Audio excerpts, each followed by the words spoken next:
Om Swastiastu. Om Awignam Astu Namo Sidam. Om Anu Badrah Kartawiyantu Wiswatah. Semoga pikiran yang baik datang dari segala penjuru. Terima kasih saya ucapkan kesempatannya karena saya di sini sudah diberikan kesempatan untuk mempresentasikan hasil pemikiran saya berupa proposal dalam mata kuliah metodologi kualitatif. Saya di sini atas nama Kadek Bagas Dipena Santosa dengan NIM akhir 76 dari Program Studi Pendidikan Agama Hindu jurusan Dharma Acarya Institut Agama Hindu Negeri Pukuturan Singaraja. Adapun dari judul yang sudah saya ambil yaitu adalah implementasi nilai-nilai pendidikan agama Hindu dalam tradisi Ngidar Gitu pada upacara Ngusabudi di Desa Adat Banyuning. Baik, untuk itu adapun yang pertama latar belakang.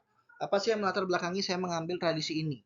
Pertama, tradisi ini sudah dilaksanakan secara lama saat juga berbarengan dengan dilaksanakan Ngusabedese.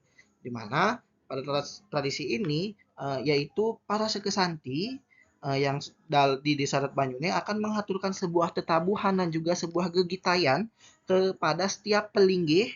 Selain pelinggih juga yang ada di areal pura juga mengaturnya kepada prajuru, kepada kepada juga selain prajuru ada juga kepada pasutri dan ketiga adalah kepada prani yang sudah dibawa oleh masyarakat.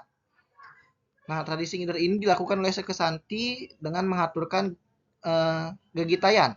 Istilah ngider ini yang berarti adalah mengelilingi areal pura seperti tadi dan juga karena ini ada ngider gitu, jadi seperti yang kita ketahui bahwa Dharma Gita sendiri terdapat 4 jenisnya. Namun dalam tradisi Ngider Gita ini yang dipentaskan ataupun yang dilantunkan untuk dipersembahkan kepada Ide Betara dan lain sebagainya itu hanyalah dari salah satu jenis Dharma Gita yaitu Sekaragung yang berupa di sini adalah jenisnya Wirama. Jadi tidak menggunakan jenis Dharma Gita yang lain. Untuk itu, adapun keunikan dari tradisi ini adalah yang pertama, eh, tradisi ini di Banyuning dipentaskan oleh ataupun dikumandangkan oleh Sekesanti sendiri dan itu dilaksanakan dengan cara mengaturkan tetabuhan dan juga sambil makidung, istilahnya bergegitayan sambil mengaturkan ketabuhan itu di setiap tiap pelinggih yang ada di areal pura, di prajuru, di pasupri dan juga para prani.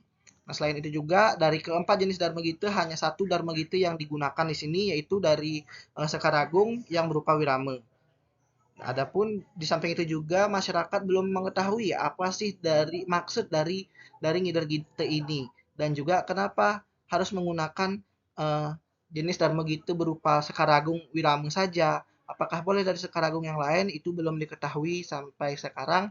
Maka itu saya tertarik menuangkan hal ini dalam sebuah penelitian dengan judul yaitu implementasi nilai-nilai pendidikan agama Hindu dalam tradisi Ngidar Gita pada pelaksanaan Musa Bedese di Desa Adat Banyuning. Adapun rumusan masalah yang sudah saya ambil berdasarkan latar belakangnya, yang pertama bagaimana sejarah pelaksanaan tradisi Ngidar Gita berkaitan dengan bagaimana awalnya tradisi Ngidar Gita ini, yang kedua bagaimana rangkaian dan fungsi dari tradisi Ngidar Gita ini untuk mengetahui bagaimana sebenarnya rangkaiannya dan terus dan fungsinya. Rangkaian ini berkaitan juga dengan apa saja yang harus digunakan dan kenapa. Jadi seperti tadi adalah kenapa harus menggunakan dari Sekaragung Wiramu saja? Apakah boleh dari jenis Dharma Gita yang lain? Dan yang ketiga adalah bagaimana implementasi nilai-nilai pendidikan agama Hindu dalam tradisi Ngidar Gita. Jadi kita harus mengetahui karena masyarakat belum mengetahui apa sih makna dari Ngidar Gita ini, kita pun harus mencari, saya pun harus mencari dari apa sih implementasi dari nilai-nilai pendidikan agama Hindunya pada tradisi Ngidar Gita ini. Adapun selanjutnya ada tujuan penelitian yang terbagi menjadi dua, yaitu pertama tujuan umum. Yang pertama seperti tujuan umum yang pertama adalah mendorong peneliti lain untuk meneliti terkait tradisi Ngidar Gita di desa adat Banyuning ataupun di desa adat masing-masing. Yang kedua mengetahui dan mendalami, menyebarluaskan dan juga melestarikan tradisi yang sudah ada. Ketiga memahami kebudayaan dari aspek agama. Adapun langsung ke tujuan khususnya yaitu mengetahui secara rinci bagaimana sejarah tradisi Ngidar Gita di desa adat Banyuning. Yang kedua mengetahui secara rinci rangkaian serta fungsi dari tradisi Ngidar Gita ini. Dan yang ketiga adalah mengetahui bagaimana implementasi nilai-nilai pendidikan agama Hindu pada tradisi ini. Selanjutnya adalah manfaat penelitian. Adapun manfaat penelitian sama seperti tujuan penelitian terbagi menjadi dua yaitu yang pertama ada manfaat teoritis yang dimana yang pertama adalah memberikan pemikiran terhadap tradisi Ngidar Gita di desa Adat Banyuning. Yang kedua memberikan pemahaman terhadap masyarakat terkait tradisi ngider gitu di Desa Adat Banyuning. Yang ketiga adalah memberikan perspektif baru dari implementasi nilai-nilai agama pada tradisi ini. Selanjutnya adalah manfaat praktis bagi keilmuan, yaitu menambah daftar keilmuan khususnya dalam tradisi yang masih belum diteliti. Yang kedua bagi kampus menambah pembendaharaan karya tulis dan juga keberlangsungan penelitian. Dan yang ketiga untuk masyarakat adalah memberikan pemahaman kepada masyarakat terkait tradisi ngider kita ini. Lanjut kita ke bab 2. Di bab 2 ada landasan teori. Adapun landasan teori ini terbagi menjadi beberapa subbab. Yang pertama ada kajian pustaka. Kajian pustaka ini berkaitan dengan penelitian-penelitian terdahulu yang sudah dilakukan yang menjadi kajian juga. Yang pertama adalah Tariani dan kawan-kawan 2019, itu tradisi Musa Begedebong sebagai media penyuluhan nilai-nilai kerangka dasar agama Hindu terhadap masyarakat. Jadi kontribusi dalam penelitian ini adalah mereka mencari terkait dengan Musa Bedisi Gedebong dalam kaidahnya sebagai implementasi nilai-nilai kerangka dasar agama Hindu. Adapun keterbaruan dari kebersamaan dari dengan saya yaitu sama-sama merupakan membahas juga rangkaian dari Ngusabe Dese. Sedangkan di sini Ngusabe perbedaannya adalah saya Ngusabe Dese dan situ disebut dengan Ngusabe Desa. Ngusabe Gedebong. Namun selanjutnya persamaannya ada sama-sama menggunakan nilai-nilai pendidikan agama Hindu. Yang kedua Yanti Eka 2019, tradisi Ngusabe Dese Lupuan di Desa Pekraman Bayeng Gede, Kecamatan Kintamani, Kabupaten Bangli. Perspektif pendidikan agama Hindu dengan persamaan sama menggunakan perspektif pendidikan agama Hindu yang akan dikaji dan juga menggunakan rangkaian dari Ngusabudisnya. Yang ketiga adalah Septiani 2025 dan kawan-kawan dengan judul Esensi Nyepi di Desa Adat Banyuning, Kecamatan Buleleng, Kabupaten Buleleng, kajian teologi. Ini menggunakan kajian teologi, sedangkan saya menggunakan kajian pendidikan agama Hindu dan mengapa menggunakan yang membahas tentang nyepi, karena seperti di awal tadi saya sudah menjelaskan bahwa tradisi Nguder Habedese ini bertepatan juga dengan nyepi di Desa Adat Banyuning. Jadi Ngusabedese itu juga dilaksanakan setelah nyepi Banyuning itu. Oke, next adapun konsep penelitian ini adalah yang pertama tradisi Ngusabedese. Nah, tradisi Ngusabedese dapat disimpulkan merupakan upacara yajnya tingkat desa yang melibatkan satu kurun desa sehingga tergolong upacara utamaning yadnya, yang mana mempersembahkan beberapa percaruan dengan ini seperti Pancesate atau Pancesana. Yang kedua adalah tradisi Ngider Gite. Tradisi Ngider Gite merupakan mempersembahkan kekidungan dan juga tetabuhan dengan cara mempersembahkan tetabuhan dengan sambil berkidung yang dilakukan oleh Seke Santi di Desa Adat Banyuning dengan menghaturkannya kepada setiap linggih yang ada di areal pura, terus juga ada kepada prajuru, pesutri dan juga prani yang sudah diaturkan oleh masyarakat. Yang ketiga adalah nilai-nilai pendidikan agama Hindu, yang ini mencakup nilai ini adalah nilai kerangka dasar agama Hindu, ada tatwa yang berkaitan dengan mengapa hal tersebut dilaksanakan, ada susila atau nilai karakternya, dan yang ketiga adalah upacara atau nilai-nilai yadnyanya. Jadi itu konsepnya tadi. Selanjutnya ada teori. Adapun teori yang saya gunakan di sini yang pertama adalah teori religiulitas dari Gritz yang mengatakan bahwa religiulitas berhubungan dengan agama yang didefinisikan sebagai suatu simbol yang membangun suasana hati, sebuah fondasi yang kuat dan merumuskan konsepsi di dalam diri manusia. Jadi karena saya mengkaji tradisi ini dalam nilai pendidikan agama Hindu, tentu saja berkaitan dengan teori religiulitas yang dikemukakan oleh Gritz. Karena teori ini nanti akan membantu saya dalam menganalisis apa aspek religius yang ada dalam tradisi ini. Yang kedua adalah teori fungsional struktural, yaitu menyatakan agama adalah suatu yang bersifat sosial.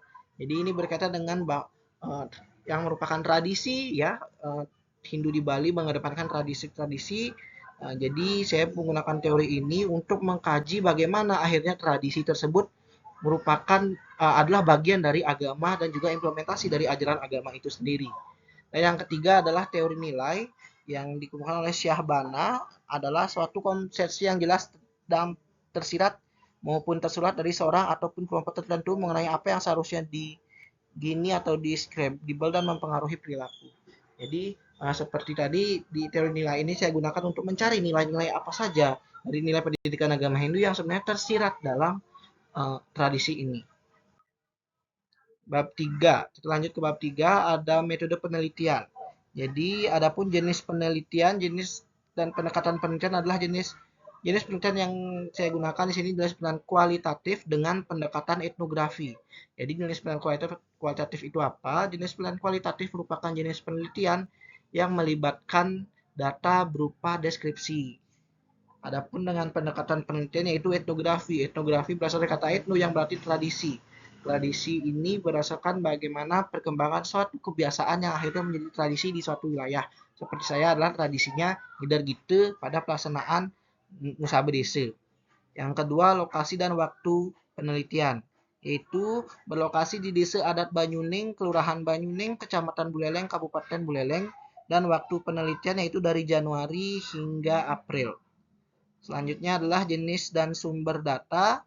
Adapun jenis dan sumber data yang saya gunakan adalah jenis data di sini karena ini merupakan penelitian kualitatif, jadi sudah pasti jenis data yang digunakan adalah jenis data kualitatif yaitu berupa deskripsi.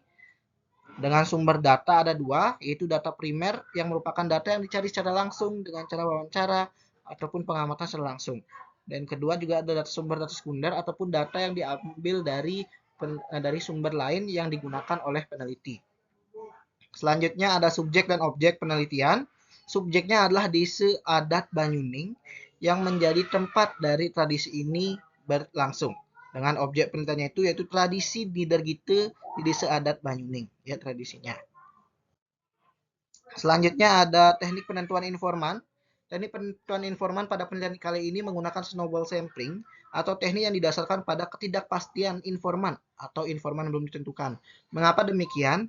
Karena sebuah tradisi ini yang sudah berjalan sedari lama belum tentu dari pengamat-pengamatnya itu ataupun dari tokoh-tokoh di adat itu mengetahui siapa-siapa saja bagaimana proses tradisi ini dari awal. Sehingga di sini saya menggunakan snowball sampling dengan cara mempertanyakan dan juga membuat sebuah pedoman informan yang mungkin akan mencangkup siapa saja yang berhak saya wawancarai. Yang selanjutnya adalah teknik pengumpulan data. Teknik pengumpulan data pun menggunakan 3 teknik. Yang pertama ada observasi, yaitu pengamatan secara langsung ke lapangan. Yang kedua wawancara dengan teknik snowball sampling. Dan yang ketiga reduksi data. Dan yang keempat adalah kepustakaan tentang bagaimana sastra agama menyikapi hal ini. Selanjutnya metode analisis data, ada satu reduksi yaitu proses pencarian data. Pencarian data ini dengan cara wawancara, observasi, dan yang kedua ada penyajian data. Penyajian data ini saya sajikan dalam bentuk sudah karena wawancara menggunakan bentuk teks dan notulensi, dan juga adalah penarikan kesimpulan dari hasil wawancara tadi dengan melibatkan teori dan juga kajian pustaka sebelumnya. Oke, mungkin itu saja yang dapat saya jelaskan. Untuk jika ada kesalahan, saya mohon maaf sebesar-besarnya. Saya tutup dengan para Santi, Om Santi Santi Santi Om. Terima kasih.